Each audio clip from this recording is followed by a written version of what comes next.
Zara Kalu stood in the big fancy kitchen of the Carver family's house in Chicago. She was cooking dinner, carefully putting food on a plate. The smell of garlic and thyme filled the air. She hummed a little song her mom used to sing when Zara was a girl growing up in a small apartment on the south side of Chicago. Zara was 28 years old. Her skin was a soft caramel color, and her straight black hair was tied neatly at the back of her neck. She wore a simple blouse, jeans, and a light apron. Dax, her husband, always said her cooking was his favorite thing after a busy day at work. She thought tonight would be special. Just the two of them. No big parties or fancy events. They had been married for 3 years. Dax's world was full of rich people and expensive places. Zara had left her own dreams to help him, to fit into his life. But lately, things didn't feel right. Dax stayed at work late, sent short text messages, and his mother, Imogen, always seemed to be whispering bad things about Zara. The front door opened, and Zara smiled. "Dax, you're early. Dinner's almost ready. I made your favorite, braised short ribs." But when she turned, her smile faded. Dax stood there in his suit, looking serious and cold. His blue eyes didn't shine like they used to. His tall frame filled the doorway like a dark cloud. Behind him stood Imogen, his mother, dressed in a perfect outfit with her silver hair up. And next to Imogen was Sloane, Dax's ex-girlfriend from college. Sloane had golden blonde hair, a fancy dress, and a smile that didn't feel friendly. Zara's heart sank. "What's going on?" "Sloane, I didn't know we had company," she said quietly. Dax didn't look at her. "Zara, we need to talk." Imogen stepped forward, her heels clicking on the floor. "Darling," she said, her voice sharp but pretending to be sweet, "you were never the perfect daughter-in-law we wanted. You try, but Dax needs someone who truly belongs in our world. Sloane has always been like family." Sloane smiled and put her hand on Dax's arm. Zara dropped the knife she was holding onto the counter. "What are you saying?" she asked, looking at Dax. He didn't answer her directly. "It's best if you go stay with your mother for a while. This isn't working anymore." Sloane added softly, "It's nothing personal, Zara, but Dax and I have history and a future." Zara felt like the room was closing in on her. She realized they had been planning this behind her back. She had given up so much for Dax, her time, her dreams, and now they were throwing her away like she didn't matter. But she didn't cry. She stood tall and looked Imogen in the eyes. "Fine," she said. Then she went upstairs to pack her things. She took only a suitcase of clothes, her mother's old necklace, and a few books. She didn't take any wedding photos. When she came downstairs, Imogen smirked. Sloane whispered to Dax, and he nodded. Zara stopped at the front door and said quietly, "You think you've won, but you've just awakened something you can't control." Then she walked out into the cool night air. Zara got into her car and drove away. At first, she thought of going to her mother's house, but she didn't want to answer questions. Instead, she drove to her childhood friend Nia's place in the south side. Nia lived in a small brick house with a warm yellow light shining from the window. When Nia opened the door, she saw Zara's sad face and hugged her right away. "Girl, what happened?" "They kicked me out," Zara whispered. "Dax, Imogen, and Sloane, they're replacing me like I was never there." Nia pulled her to the couch and gave her tea. "Imogen never liked you. Remember at your wedding how she smiled but talked badly about where you came from? And Dax, he's too tied to his mama." Zara nodded, sipping the warm tea. Her mind went back to all the times Imogen made her feel small, like the family dinner when Imogen said her dress wasn't good enough, the fancy parties where she introduced Zara as Dax's little wife from the other side of town, the cruel words after Zara's miscarriage, and Dax's silence through it all. "I tried so hard, Nia," Zara said, tears in her eyes. "I changed how I dressed, learned their manners, even went to wine classes.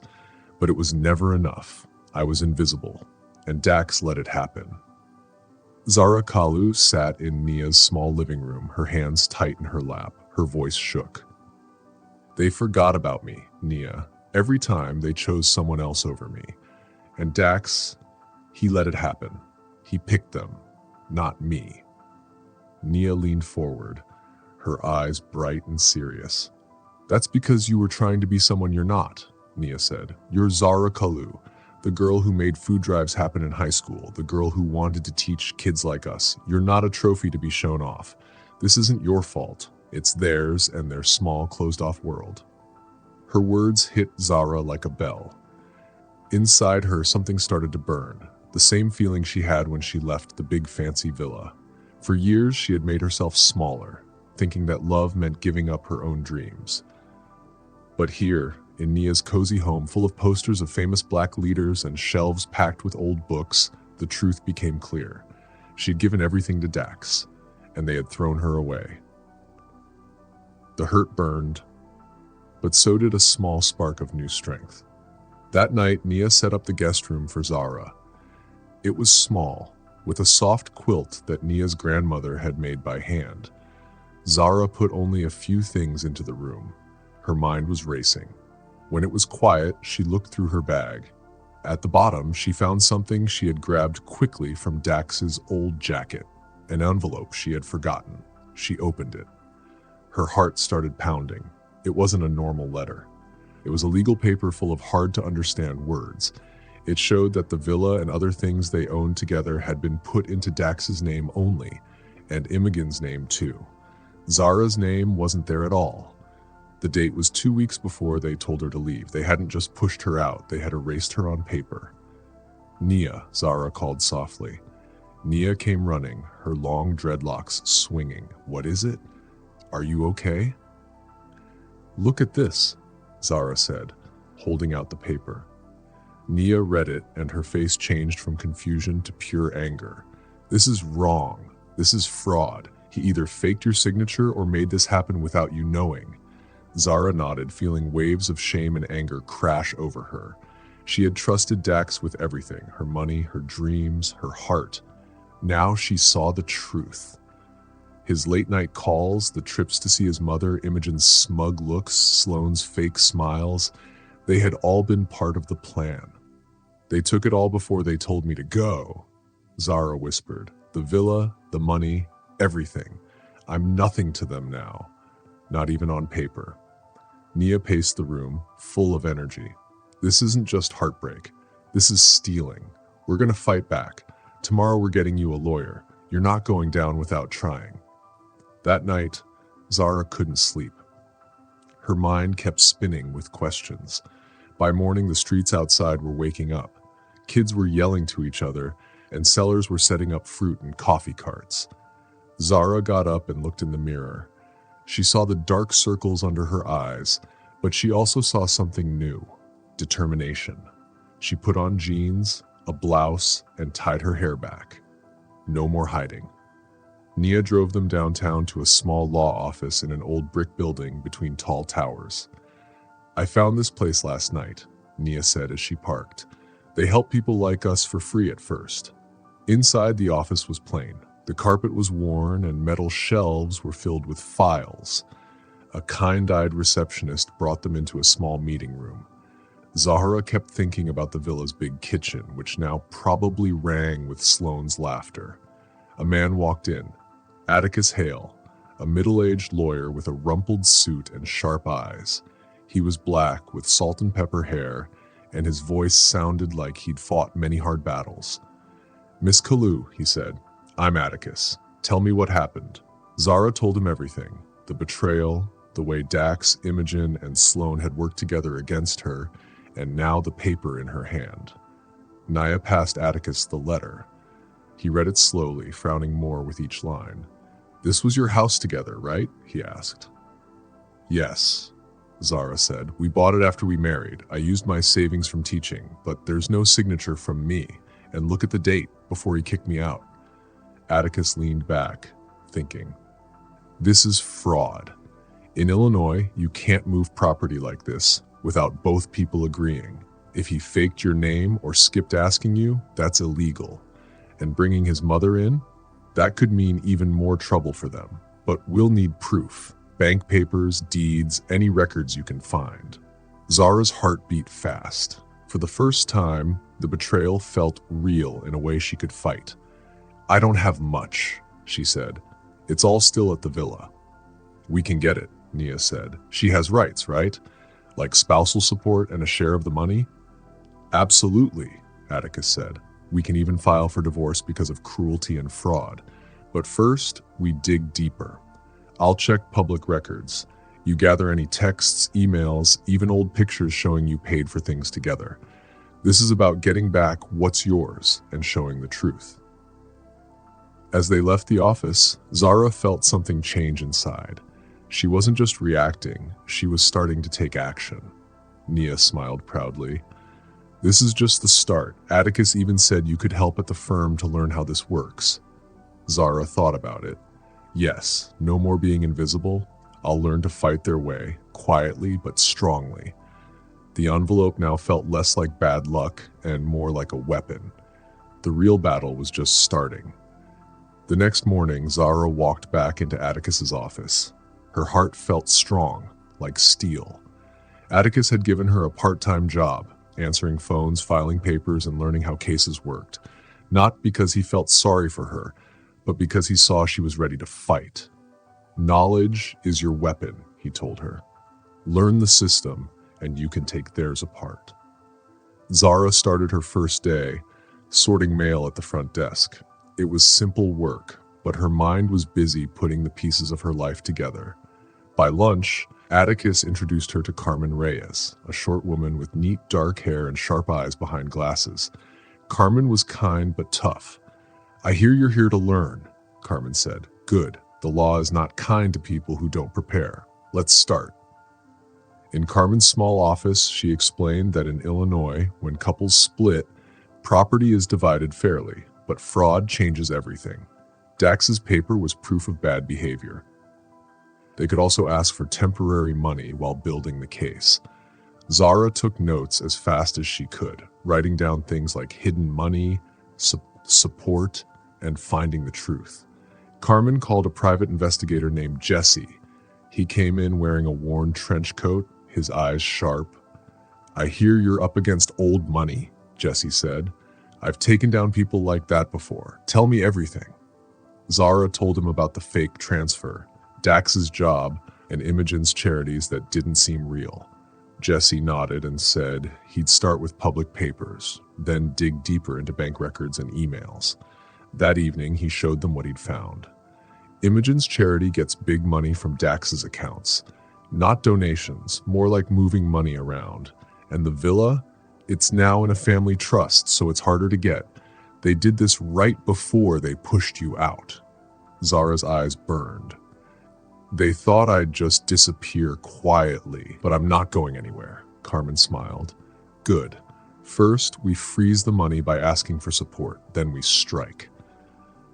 Over the next days, Zara followed Carmen to client meetings, learning how to see warning signs in contracts.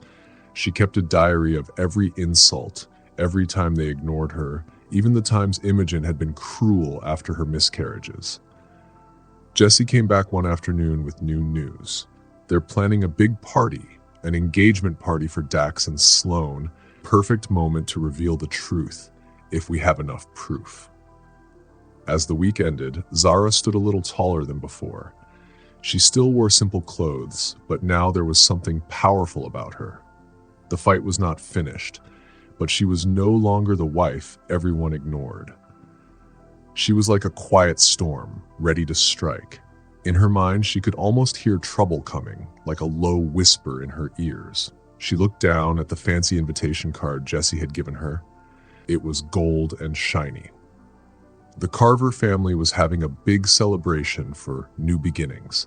It was Dax and Sloane's engagement party that very evening. The party would be in the huge, fancy ballroom of the Drake Hotel, which had big windows looking out over the shining water of Lake Michigan. Jesse had given her the card during their last meeting. His voice was low and serious when he said, "This is your chance. You have the proof. You go in, tell the truth, and then walk out. No big scenes, just facts." Carmen had nodded when she heard the plan. Her eyes sparkled with determination. "Tomorrow we file the court papers," she said. Tonight, you show them you still exist, and they can't erase you. Zara spent the afternoon getting ready. She was in the office, but she barely heard the usual sounds. She gathered everything she needed: papers, bank statements, and Jesse's investigation reports. Her heart was beating fast, but her hands were calm. She told herself, "No more hiding. This is my moment." She chose her clothes carefully, a simple white dress that fit her nicely and looked beautiful against her caramel skin. Her straight black hair was tied in a neat low bun. She wore no jewelry except for her mother's necklace, a small charm of strength. Her friend Nia sent her a message. "Go get him, sis. Make him sorry." When the sun set, Zara got into a taxi. The city lights blurred past her as she rode toward the hotel. The Drake Hotel looked like a golden palace. Its marble walls shone under the lights, and the chandeliers sparkled as guests walked in.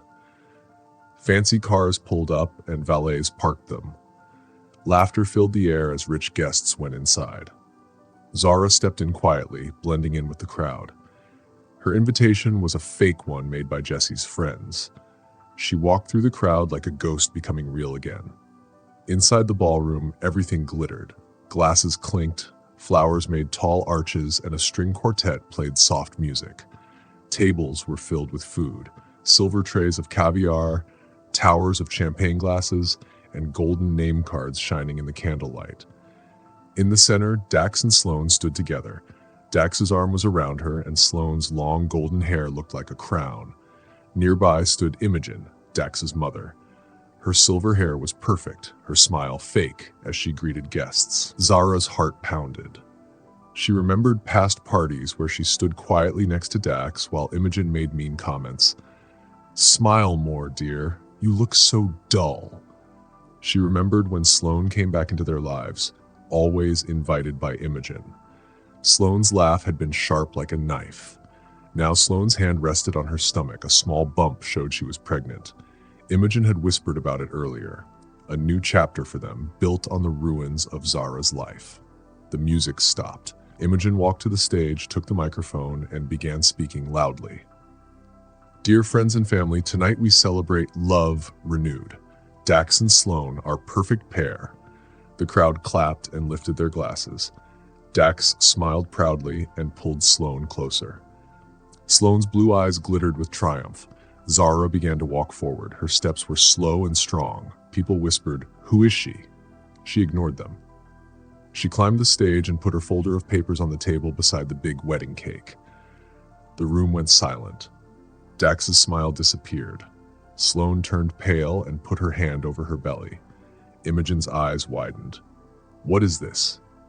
"You are not welcome here," Imogen said sharply. Zara met her eyes and spoke clearly, so everyone could hear. "I won't take long. For those who don't know me, I am Zara Kalu, Dax's wife, still legally his wife. You tried to erase me, but you failed." Gasps filled the room. Phones came out to record. Dax stepped forward. "Zara, leave now. This is not the place." "Yes, it is exactly the place," she said, lifting her hand to stop him. "You've been celebrating while destroying me, but secrets don't stay hidden." She opened her folder and pulled out the first paper. "This is the deed to our villa. It was transferred to Imogen's name without my permission, just 2 weeks before Dax threw me out." "That is fraud." People murmured in shock. "Next," she said, showing more papers. "These bank statements show money taken from Dax's accounts and sent to Imogen's charity. Not donations, embezzlement. Hundreds of thousands of dollars hidden from taxes and from me." Imogen's face lost all its color. Zara turned to Sloane. "And this," she said, holding another paper, "is a medical report. The child you are carrying, DNA proves it's not Dax's." The crowd gasped louder. Sloane's face crumbled, and tears filled her eyes. "How did you?" she began. Dax grabbed Zara's arm. "You've ruined everything." "No," she said firmly, pulling away. "You ruined everything when you took my home, my trust, my voice. Now I'm taking them back." Suddenly, Imogen slapped Sloane hard across the face. "You promised it was his." Guests began to rush out, whispering and filming everything. Zara handed copies of her papers to a lawyer waiting nearby, Carmen's backup plan.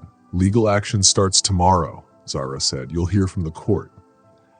She walked down from the stage calmly while chaos exploded behind her.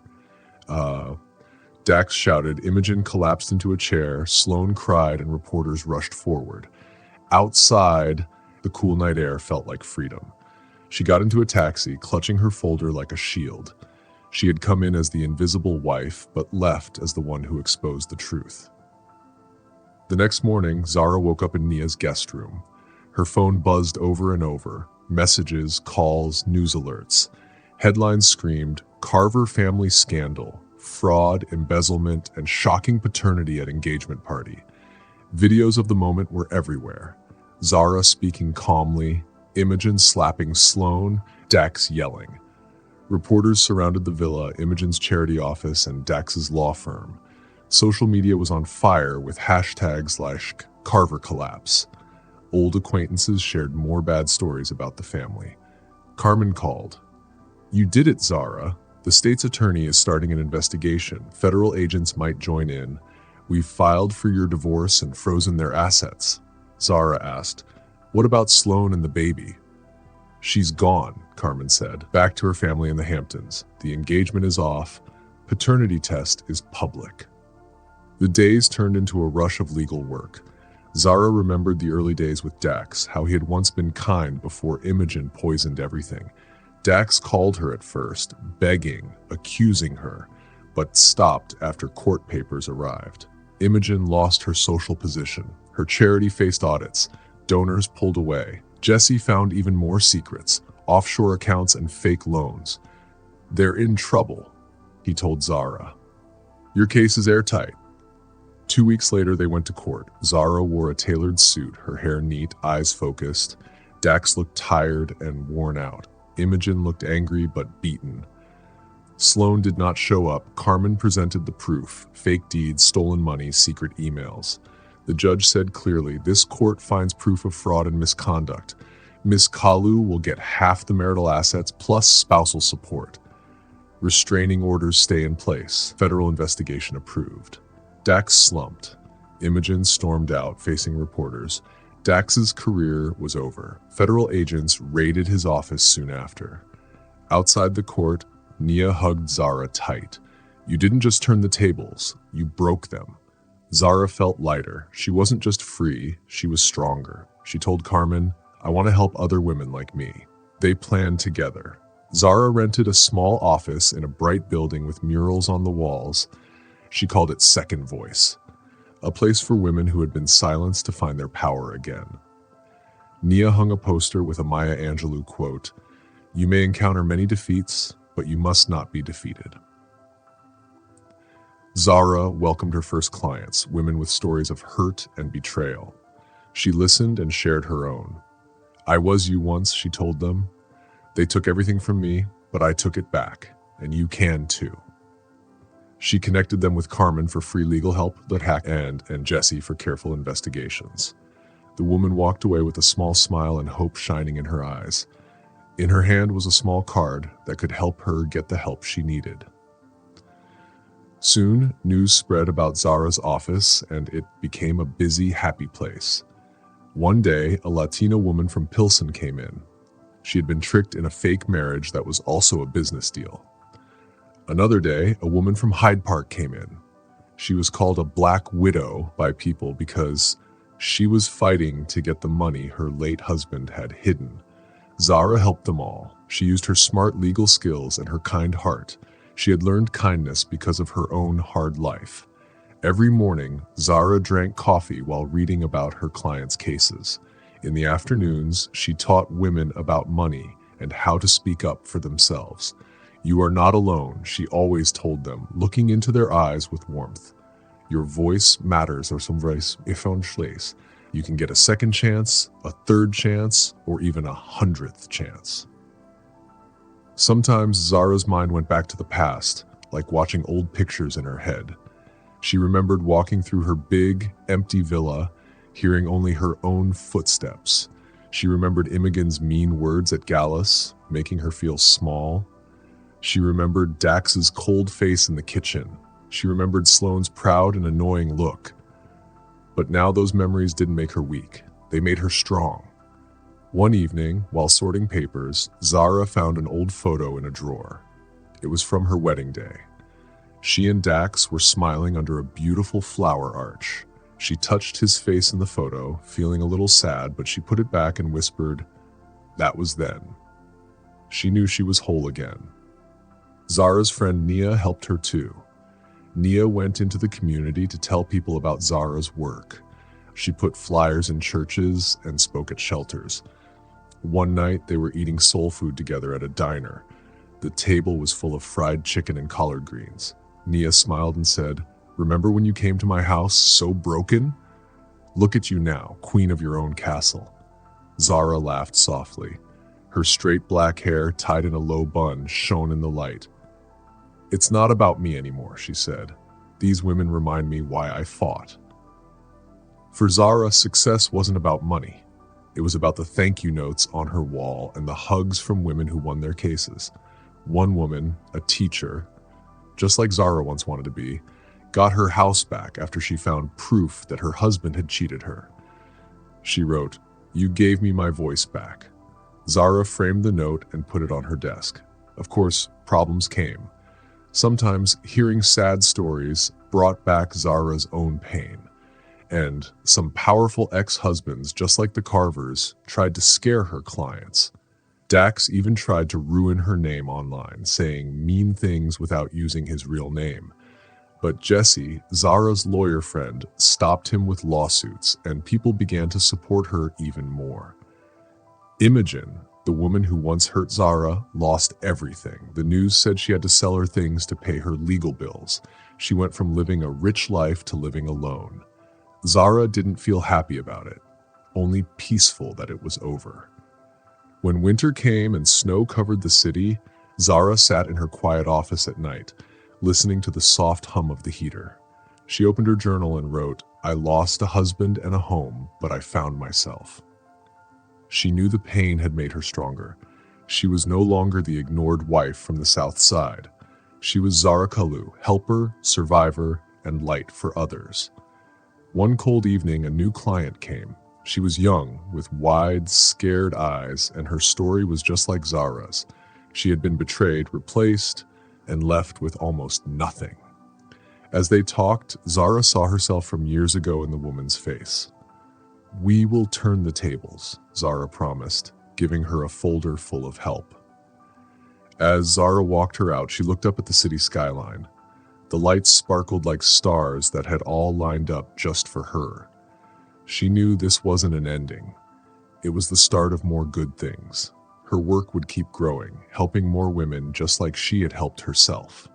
And that is the story of Zara Kalu, who rose from the pain of betrayal to build a life that gives other women hope and strength. Did Zara's story make you think of someone you know? Did it inspire you? Tell me in the comments. I'd love to hear your thoughts. Thank you for being here for this story. If you liked it, please click the like button, subscribe for more inspiring stories, and turn on the notification bell so we can meet again soon. Until next time, stay strong and never stop speaking up for yourself. Bye for now.